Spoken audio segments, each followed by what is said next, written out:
إنك حميد مجيد. إني أسألك الثبات في الأمر والعزيمة على الرشد وأسألك موجبات رحمتك وعزائم مغفرتك وأسألك شكر نعمتك وحسن عبادتك وأسألك قلبا سليما ولسانا صادقا وأسألك من خير ما تعلم وأعوذ بك من شر ما تعلم وأستغفرك لما تعلم إنك أنت علام الغيوب. ہمارے رمضان المبارک کے دروس میں خاص طور پر فجر کی نماز کے بعد جن دعاؤں کا ذکر ہو رہا ہے، کچھ دنوں سے تسلسل کے ساتھ نبی کریم صلی اللہ علیہ وآلہ وسلم کی وہ دعائیں ذکر ہو گئی ہیں جن میں آپ صلی اللہ علیہ وآلہ وسلم نے مختلف قسم کی چیزوں سے پناہ مانگی تھی. امکان یہ ہے کہ آج رمضان المبارک اور اس آخری عشرے کا غالباً آخری درس ہوگا فجر کی نماز کے بعد، تو اس لیے ایک ایسی دعا جو قدر طویل ہے ابھی میں نے آپ کے سامنے رکھی ہے، جس میں اللہ سبحانہ و تعالی سے حسن طلب کا مظاہرہ کرتے ہوئے کچھ مانگا بھی جائے. ایک ہے پناہ مانگنا کہ یا اللہ مجھے فلاں چیز سے بھی بچا، فلاں چیز سے بھی بچا، فلاں چیز سے بھی میں پناہ مانگتا ہوں، اور ایک ہے ایجابی پیرایا جس میں انسان یہ کہتا ہے کہ یا اللہ تو مجھے یہ بھی عطا کر، مجھے یہ بھی عطا کر، مجھے یہ بھی عطا کر. یہ جو دعا نبی کریم صلی اللہ علیہ وآلہ وسلم نے اپنے صحابی کو سکھائی، جو بیان کرتے ہیں شداد بن اوس رضی اللہ تعالی عنہ، اور مختلف الفاظ کے ساتھ یہ حدیث مختلف حدیث کی کتابوں میں ذکر ہوئی ہے. بعض میں الفاظ قدر مختلف ہیں، بعض میں کچھ تھوڑی سی تفصیلات زیادہ ہیں، کچھ طرق سے یہ حدیث ضعیف ہے، اور جو جس حدیث کو جس سند کے ساتھ میں نے ابھی آپ کے سامنے پڑھی ہے، اسے علامہ البانی نے صحیح تمام اس کے طرق جمع کر کے اس کو صحیح حدیث کے طور پر نقل کیا ہے. اس میں نبی کریم صلی اللہ علیہ وآلہ وسلم نے شروع میں دعا بتلانے سے پہلے حضرت شداد بن اوس رضی اللہ تعالی عنہ کو آپ صلی اللہ علیہ وسلم نے فرمایا کہ جب لوگ سونے اور چاندی اور خزانے جمع کر رہے ہوں، یعنی لوگ اس دوڑ میں لگے ہوئے ہوں، ان کی استعداد میں بھی یہ بات ہو کہ کوئی سونا جمع کر رہا ہے، کوئی چاندی کا خزانہ جمع کر رہا ہے، تو آپ صلی اللہ علیہ وآلہ وسلم نے اپنے صحابی کو یہ بات کہی کہ اس وقت آپ یہ دعا پڑھیں. اس کے بہت سارے معنی اور مفہوم ہیں. اس کا ایک سیدھا اور جسے کہتے ہیں نا ڈائریکٹ سادہ مفہوم تو یہ ہے کہ یہ دعا اتنی قیمتی ہے، اس کے اندر جو طلب کی گئی ہے، جن چیزوں کو نبی کریم صلی اللہ علیہ وسلم نے مانگا یا مانگنا سکھایا ہے، وہ اتنی قیمتی ہیں کہ کم از کم سونے چاندی کے برابر یا اس سے بھی زیادہ ان کی قیمت ہے. یعنی یہ اتنی شاندار چیزیں ہیں کہ انسان اللہ سبحانہ و تعالیٰ سے ان کو طلب کر لے. اور ابھی ہم دیکھیں گے کہ کیا شاندار چیزیں ایک ہی دعا میں، ہر چیز جو انسان کو ضرورت ہے نا، جسے وہ انسان امیجن کر سکتا ہے، یہ ایک دعا انسان یاد کر لینا تو باقی شاید دعاؤں سے انسان مستغنی بھی ہو سکتا ہے. تو ایک تو اس کا یہ معنی ہے کہ جب لوگ سونا چاندی جمع کر رہے ہوں تو اس وقت انسان جو ہے وہ اللہ سبحانہ و تعالیٰ سے یہ دعا مانگ لے. ان چیزوں کی قدر و قیمت سونے اور چاندی سے بھی زیادہ ہے. ایک تو اس کا مفہوم یہ ہے. دوسرا اس کا مفہوم یہ ہے کہ جب ہر طرف چکا چوندھ ہو، مال کمانے کی دوڑ، حرص، لالچ ہو، اور بس ساری دنیا آگے پیچھے انسان کے یہ کام کر رہی ہو، تو طبعی طور پر انسان کو ڈپریشن پیدا ہوتا ہے. خاص طور پہ وہ بندہ جو اس دوڑ میں شریک نہیں ہو سکتا، اپنی شرافت کی وجہ سے، اپنی نجابت کی وجہ سے، اپنی سادگی کی وجہ سے، دین پر عمل کرنے کی وجہ سے، ہر جائز ناجائز طریقے سے وہ کندھے مار کر لوگوں کو پیچھے کر کے، جائز ناجائز طریقے سے لوگوں کے حقوق کو سلب کر کے وہ نہیں یہ سارے کام کر سکتا. تو یہ ایک بڑی طبعی بات ہے کہ اس کے ارد گرد ساتھی، کلاس فیلو، کولیگز، عزیز اقارب، رشتہ دار، اگر وہ سونے چاندی کے محلات تعمیر کر لیں، ڈھیر لگا دیں، تو انسان کے اندر ایک قلق خود پیدا ہوتا ہے، کرنا ہو تو گھر والے پیدا کر دیتے ہیں، ساتھ آگے پیچھے والے کر، یار تو نے کیا کیا ہے، ساری زندگی کمایا کیا ہے، آپ دیکھیں آپ تو فلاں فلاں سے بھی زیادہ تیز تھے، ٹیلنٹڈ تھے، اسکول کالج یونیورسٹی میں تو آپ ان سب سے آگے تھے، لیکن زندگی میں بنایا کیا ہے؟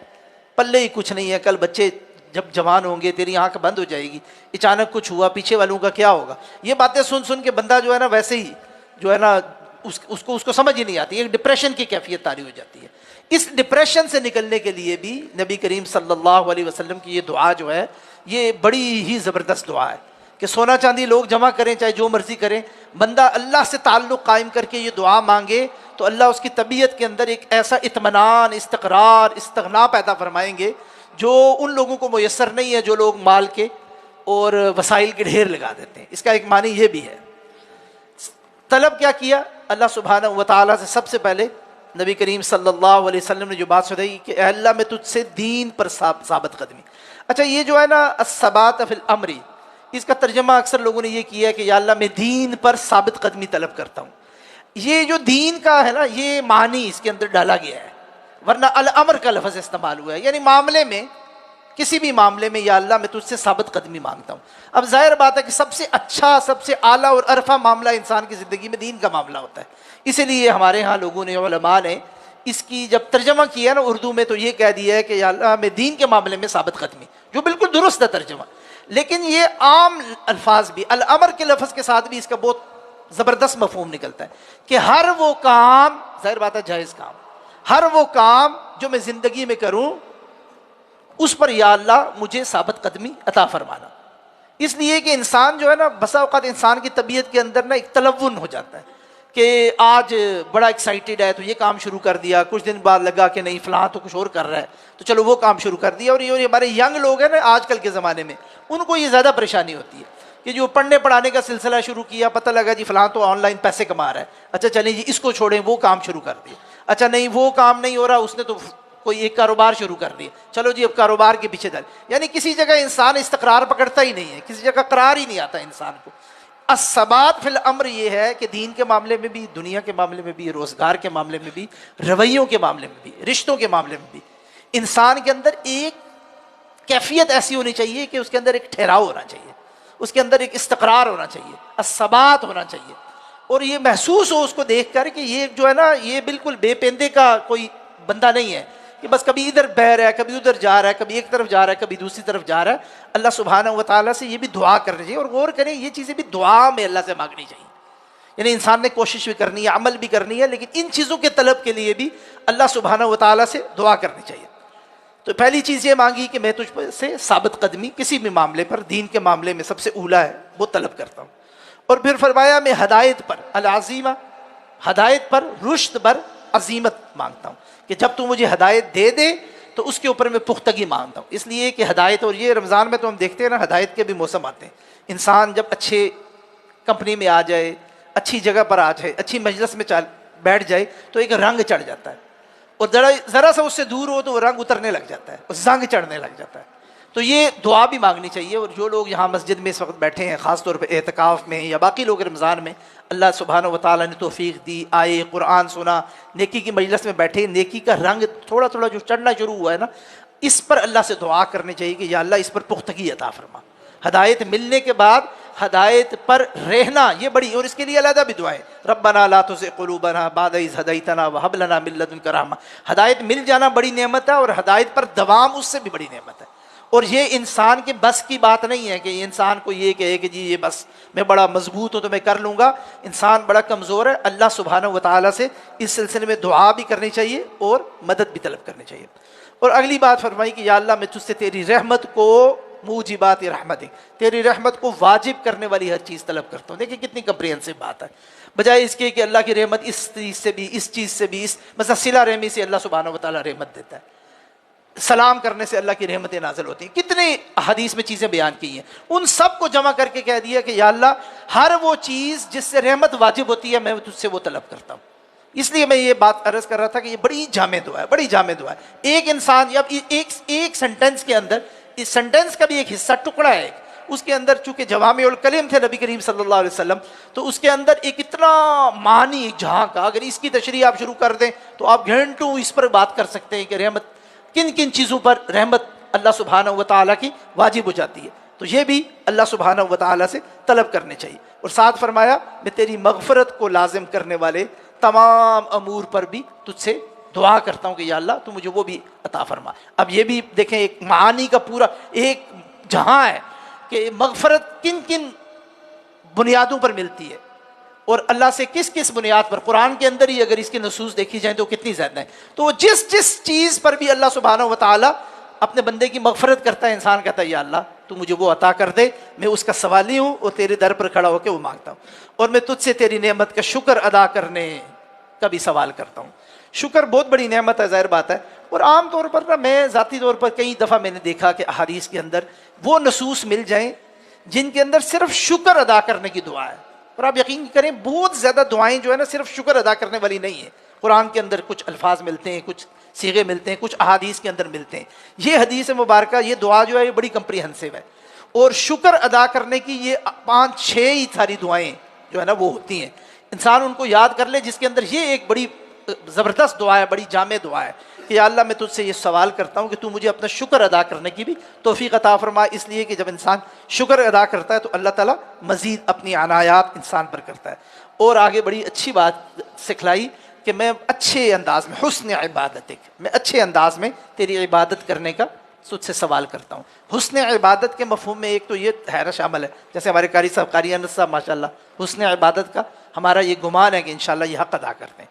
اس کو تو اللہ تعالیٰ نے حق دینا ہے نا، اور ہم سب کو پھر جب جس طرح یہ قرآن سناتے ہیں تو یہ حسن عبادت ہے، جس طرح اللہ کے سامنے ہم کھڑے ہوتے ہیں اور جس انداز میں قرآن سنتے ہیں، ایک تو یہ طریقہ ہے حسن عبادت کا کہ انسان عبادت کرے تو پھر ایکسیلنس کے لیول پہ کرے نا، یہ نہیں ہے کہ بس عبادت بھی کی اور جان چھڑائی، ایک یہ حسن عبادت کا مفہوم ہے۔ لیکن اس سے بڑھ کر حسن عبادت کیا ہے؟ وہ یہ کہ عبادت انسان کی کوئی بھی ہو، مالی ہو، بدنی ہو، کوئی عبادت بھی ہو، نبی کریم صلی اللہ علیہ وسلم کے طریقے اور سنت کے مطابق ہونی چاہیے۔ جو عبادت آپ صلی اللہ علیہ وسلم کے طریقے سے میچ نہیں کرتی وہ حسن عبادت کہلانے کے لائق نہیں ہے۔ وہ عبادت وہ یہ ہے کہ وہ بس برابر برابر پوری ہو جائے گی اور اللہ کے فضل و کرم سے، احسان سے چلیں ادا ہو جائے گی، تو یہ صرف ادا والی بات نہیں ہے اور یہ صرف کاروائی پوری کرنے والی بات نہیں ہے، یہ حسن عبادت، یہ بہت اوپر کا درجہ ہے کہ ایکسیلنس عبادت میں جو بہت اعلیٰ درجہ ہے نا،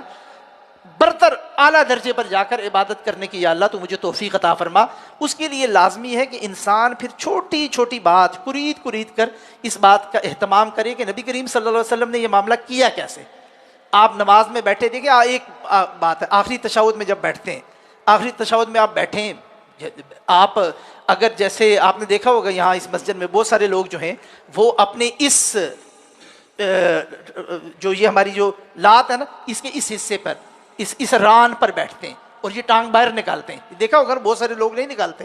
اب یہ کیوں نکالتے ہیں؟ ان کی مرضی نہیں ہے یا ان کو اس لیے کہ نبی کریم صلی اللہ علیہ وسلم کی سنت کے طور پر یہ بات۔ اچھا اب کوئی اس طریقے سے نہ بھی بیٹھے تو نماز تو ادا ہو جاتی ہے نا، یہ نہیں ہے کہ نماز نہیں ادا ہوگی، یا کوئی مجبور ہے، کوئی کسی کی ٹانگوں میں درد ہے اس طرح نہیں بیٹھ سکتا تو بھی نماز ادا ہو جائے گی۔ لیکن اگر کوئی شخص یہ کہ چونکہ نبی کریم صلی اللہ علیہ وسلم کی سنت ہے تو حسن عبادت کی نیت سے میں یہ اضافی خوشخطی کے نمبر بھی لینا چاہتا ہوں۔ اب یہ دیکھیں نا، یہ اضافی نمبر ہے محض اس لیے۔ اب اس پر یہ بحث کرنا، یہ فقہ وہ فقہ، اس چکر کو چھوڑیں، اس طرف آئیں کہ حسن عبادت کیا ہے۔ کیا نبی کریم صلی اللہ علیہ وسلم نے ایسے کیے؟ آپ کی سنت ہے ایسے، چلیں ہم آپ کی سنت پر چلنے کے لیے اس بات کو اس طرح کر لیتے ہیں۔ یہ ہے حسن عبادت کا ایک اعلیٰ اور اچھا مفہوم۔ اور اسی لیے نبی کریم صلی اللہ علیہ وسلم نے آگے بات یہ بتائی کہ میں تجھ سے قلب سلیم کا بھی سوال کرتا ہوں۔ قلب سلیم بھی اب بڑا موضوع ہے کہ قلب سلیم کیا ہے، اس تفصیل میں نہیں جاتے، وقت ہمارے پاس کم ہے۔ قلب سلیم کا بہت سادہ سا مطلب یہ ہے کہ بڑا ہی صاف، اجلا، نکھرا ہوا دل انسان کے اندر، یعنی ایک ایسا اچھا شریف النفس، شریف الطبع اور شخص جس سے ہر شخص کی بھلائی ہو اور کسی کا نقصان نہ ہو، کسی کے ساتھ دھوکہ نہیں، کسی کے ساتھ فراڈ نہیں، بھلا ماس آدمی جو اس کے ساتھ آتا ہے، اس کے قریب آتا ہے تو اس کو اس کا احساس ہوتا ہے کہ اس بندے سے خیر ہے، شر نہیں ہے اس بندے سے۔ یہ ہے قلب سلیم۔ اور قلب سلیم بہت بڑی اللہ سبحانہ و تعالیٰ کی طرف سے بندے کے لیے نعمت ہے۔ اور ساتھ ہی فرمایا میں تجھ سے سچی زبان کا بھی سوال کرتا ہوں، کہ یہ زبان کا بڑا سوال ہونا ہے، یہ سچی زبان کا بھی سوال ہے کہ زبان بندہ چرب زبانی میں اس کو اس انداز میں استعمال کرنا کہ سچ بات کو انسان ٹویسٹ بھی کرے یا پھر جھوٹ بولے براہ راست۔ اس سے بھی انسان کو بچنا چاہیے، اور یہ بھی بچت اسی وقت ہوگی جب انسان اللہ سبحانہ و تعالیٰ سے مدد طلب کرے گا۔ اور پھر آگے چل کے فرمایا میں تجھ سے ہر اس بھلائی کا سوال کرتا ہوں جسے تو جانتا ہے، جو تیرے علم میں ہے۔ اب یہ بھی دیکھیں نا کتنی جامع، ہر بھلائی، دنیا و جہاں کی ساری بھلائیاں جو اللہ سبحانہ و تعالیٰ کے علم میں، اور اللہ سبحانہ و تعالیٰ کا علم جو ہے اس کی کوئی حد ہی نہیں ہے، یعنی جو بھلائی اللہ کے علم میں ہے وہ ہمارے تصور میں بھی نہیں ہے۔ تو ہم سوال کرتے ہیں کہ یا اللہ تو ہمیں وہ عطا کر دے، اور ہر وہ شر آگے چل کے فرمایا جو اللہ سبحانہ و تعالیٰ کے علم میں، یا اللہ میں اس سے بچنے کا سوال کرتا ہوں۔ اب یہ دیکھیں کتنی جامع ہے، یعنی اتنے شر ہیں جو ہمارے تصور میں بھی نہیں ہیں، جو آگے آنے، مستقبل میں آنے۔ بسا اوقات ہم اپنے لیے خیر سمجھ رہے ہوتے ہیں، وہ شر ہوتا ہے، بسا اوقات ہم اس کو شر سمجھ رہے ہوتے ہیں، وہ ہمارے لیے خیر ہوتا ہے، اس لیے کہ اللہ کے علم کے مطابق فیصلہ ہونا ہے۔ تو انسان یہ کہتا ہے کہ یا اللہ جو خیر ہے وہ عطا کر دے، جو شر ہے وہ مجھ سے دور کر دے۔ اور آخری بات یہ فرمائی اور میں اپنے ان تمام گناہوں کی بخشش چاہتا ہوں جو تیرے علم میں۔ اللہ اکبر! دیکھیں انسان اتنا کمزور ہے، یعنی اس کو بہت سارے تو اپنے گناہ پتہ ہوتے ہیں نا، کئی گناہ ایسے ہیں یعنی اور بندہ ذکر کرتا ہے، کبھی احساس کرتا ہے، دماغ میں تصور میں لے کے آتا ہے یا اللہ میں نے فلاں کام بھی کیا تھا، فلاں گناہ بھی ہوا تھا، فلاں چیز بھی میری معاف کر دے، فلاں بھی معاف کر دے، فلاں، ان پہ تو انسان استغفار طلب کرتا ہی کرتا ہے۔ کتنے گناہ انسان ایسے کر لیتا ہے اپنی طرف سے سمجھ رہا ہوتا ہے کیے ہی نہیں، بلکہ سمجھ رہا ہوتا ہے کہ میں نے تو بالکل ٹھیک کیا ہے۔ اور ظاہر بات ہے کہ جب کسی چیز کو انسان مانتا ہی نہیں ہے میں نے کی ہے، یا اس کو کہتا ہے میں نے ٹھیک کیا ہے، تو اس میں اس نے استغفار تو طلب کرنی نہیں ہے کبھی۔ اور یہ وہ دعا ہے جس میں انسان اللہ سبحانہ و تعالیٰ کو کہتا ہے یا اللہ جو تیرے علم میں ہے نا میرے گناہ، تیرے علم میں جو تو نے اپنے کھاتے میں لکھے ہوئے ہیں کہ یہ گناہ ہے میرے، اور میں ان کو سمجھ ہی نہیں رہا، خاطر میں ہی نہیں لاتا، بھول چکا ہوں، یا اللہ میں اس سے بھی طلب کرتا ہوں کہ یا اللہ تو مجھے معاف فرما دے اور ان کی بھی بخشش کر دے، کیونکہ تو خوب جاننے والا ہے، ہر چیز کو تو خوب جاننے والا ہے۔ تو یہ دعا ہے قدر تفصیلی دعا، لیکن اگر انسان اس دعا کو یاد کر لے تو اتنی جامع دعا ہے، صحیح حدیث کے طور پر نقل ہے، اور سند بھی اس کی ٹھیک ہے۔ اس دعا کو اگر انسان یاد کر لے، تھوڑا سا معانی پر غور کر کے پڑھے، تو اس کے اندر معانی کا ایک جہاں ہے، اور ہر روز انسان کو ایک نیا مطلب جو ہے نا اس کے اندر سے کشید ہوتا ہے، ایک نیا مطلب سمجھ میں آتا ہے۔ تو اللہ سبحانہ و تعالیٰ سے دعا کریں کہ وہ ہمیں ان دعاؤں کو یاد کر کے، سمجھ کر، ان کو ذکر کے طور پر بھی اور اللہ سبحانہ و تعالیٰ سے طلب کے طور پر بھی مانگنے کی توفیق عطا فرمائے۔ سبحانک اللہم و بحمدک، اشہد ان لا الہ الا انت۔ یہ میں نا ایسا کرتا ہوں کہ یہاں پر یعنی ان کو یعنی گروپ میں شیئر کر دیتا ہوں، تو یہ آپ لوگوں کو